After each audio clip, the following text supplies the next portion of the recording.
Hi there, Section 14. Sunday, May 7th, and this is the last video I'm going to make for this course. It's not impossible that it'll be the last video I'll make for any course, at least next year anyway. I'm scheduled for just live classes, and I think it's safe to say that I'm a little sad. I've told you already, I get a little melancholy at the end of school years, and the way to survive that is to get excited about the next school year that's on the way. And I want to tell you that I've enjoyed your company to the extent that one can in an online class. And a lot of that, came, hit and miss, catch as catch can, occasionally running into you. A few of you anyway. And maybe some of you I'll see again someday. Love to see any of you in my classical mythology class this fall, Monday, Wednesday, Friday at noon. Be great to see an online student of mine become a member, a citizen of my live classes. The principal way that I've encountered you is through your prose.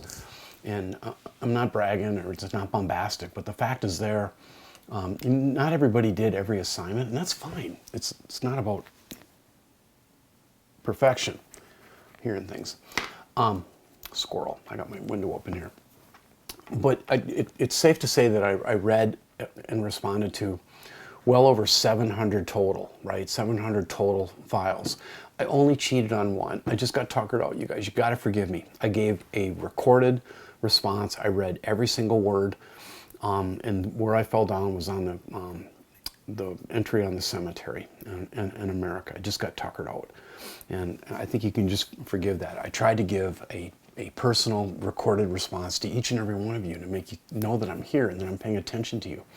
I have too much respect for your human heart and your human mind to do anything but just try to read you as deeply as I could.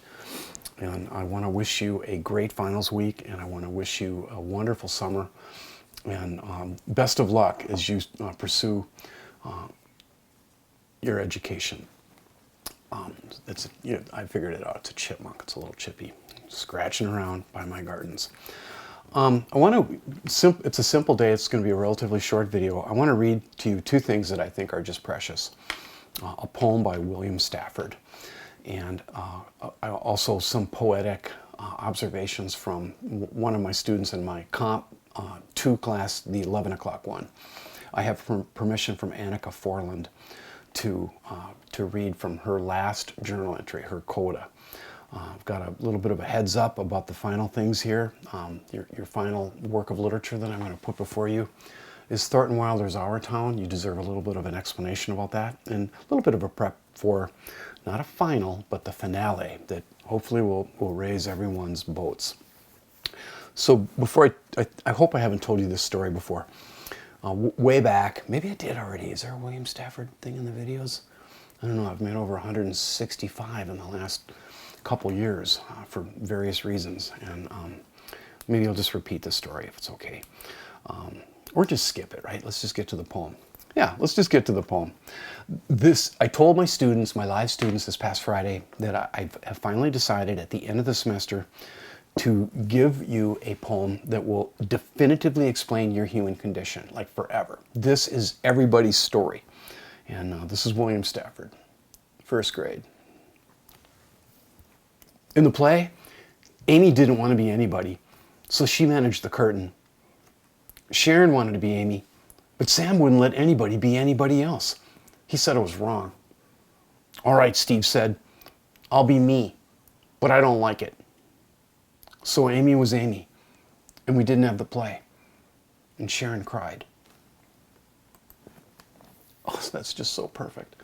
That is one of the most perfect things in this wide world. And real quickly now, the prose of Annika Forland.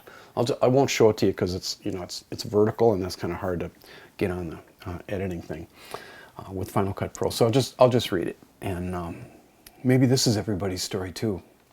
I'll plop you right down kind of in the middle of her last page. Honestly, I wish I could just stay 16 forever.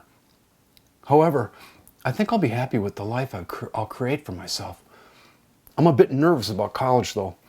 I'm nervous I'll get overwhelmed with planning for college or choosing one or financing that I'll have to take a gap year and never go back. Now that I think of it, I'm really nervous about college. What if I just end up in a ton of debt? What if I'm far away and I miss my family? What if I can't use the degree I went for?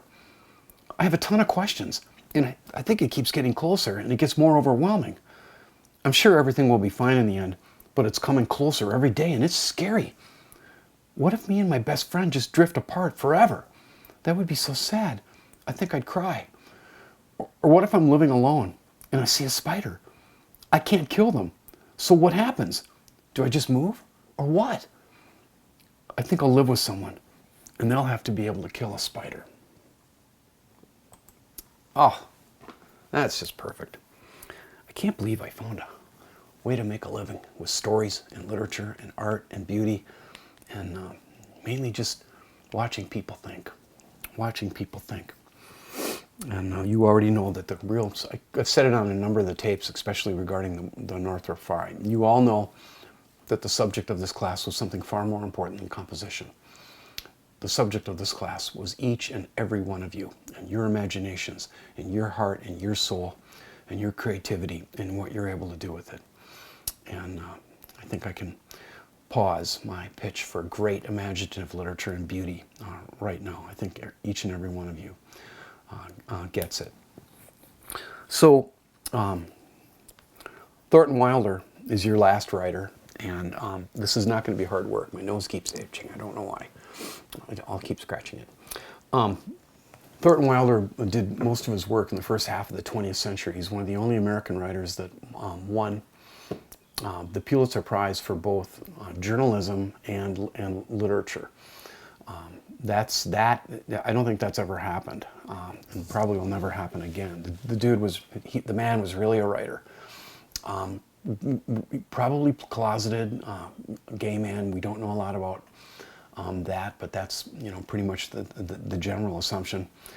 And his masterpiece is what I'm going to put before you. It's called Our Town, and it is about a town called Grover's Corners, and I hope it makes you think about the towns that you live in, if you live in a town. I know some of you live in the country.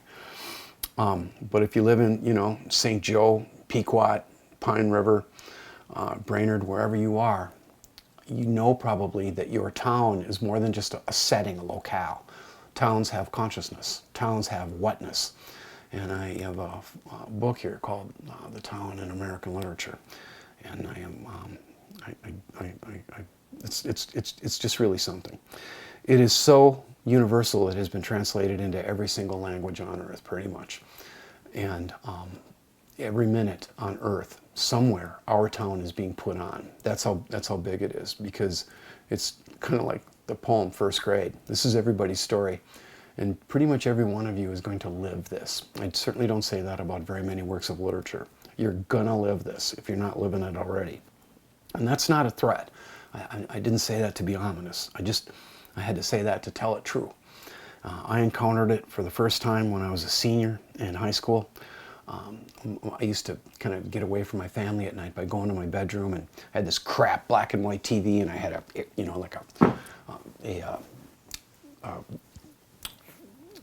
hanger that was metal that I twisted so I could, bring in stuff from the cities. I lived in the northern suburbs in Anoka, Champlin area.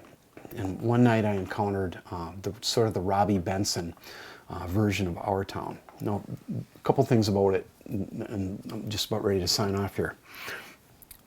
The first thing you're going to notice about the play is that there's very few props.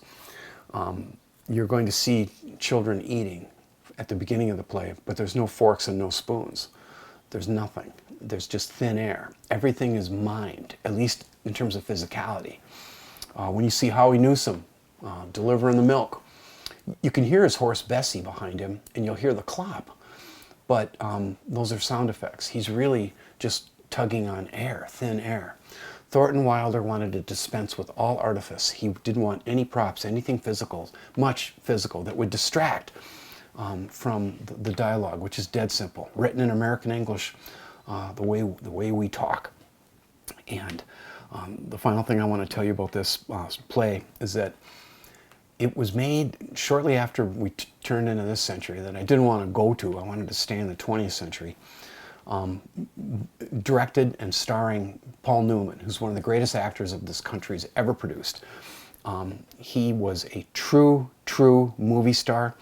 And here, though, he's not the Hollywood hunk, so to speak, that he was back in the 50s when he filmed Cool Hand Luke, or any of the other films. He's old. He's very old here. And he's perfect to play the stage manager. He's also got cancer. He died shortly after this. He barely got the project done. And I think the stage manager is what's at the center of this play. He's kind of a god and yet not quite a god. The theology of the play is ambiguous. None of these writers, none of these Lost Generation writers were men of faith. But there's something there. And when he says late in the play, there's something eternal about a human being, he's pointing towards something. Can you hear that? I hope you can through my mic. I think that's a red-winged blackbird, although I'm getting a little bit hard of hearing. It's kind of hard to tell which bird is what. I'll post this up in D2L. Watch it at your leisure this week. Your final is going to be a finale. That's all I'm going to say about it until now. Just get ready to do. I'll just post that up too, probably early in the week. I'm not taking the day off tomorrow. Tomorrow's the last regular day at the college, and I told all my students, look, I'm just going to be in E339 all day, doing work. If you want to stop by, if you missed a quiz, if you got any late work, if you got some kind of excuse, if you want to show up and start a sentence that's the last one I want to hear at this point. Is there anything I can do? You know, let's find out what the amnesty is available for you. And so this would be a good thing to get up tomorrow, get up Our Town for you, and get that finale up so you can do it early.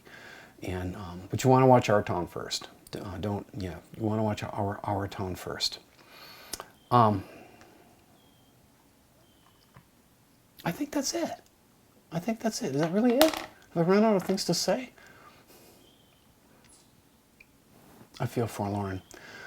I'm going to edit this and make my wife dinner, and I think I'm going to go out in my boat for a little while. I've been sitting here moving through your files for hours, and if I could, you know what, I put more time into this class than any other because I was so nervous about it not going so well. It takes a long time to make these videos too. They don't just come off like that. Well, anyway, I got to say goodbye. Goodbye, and God bless you.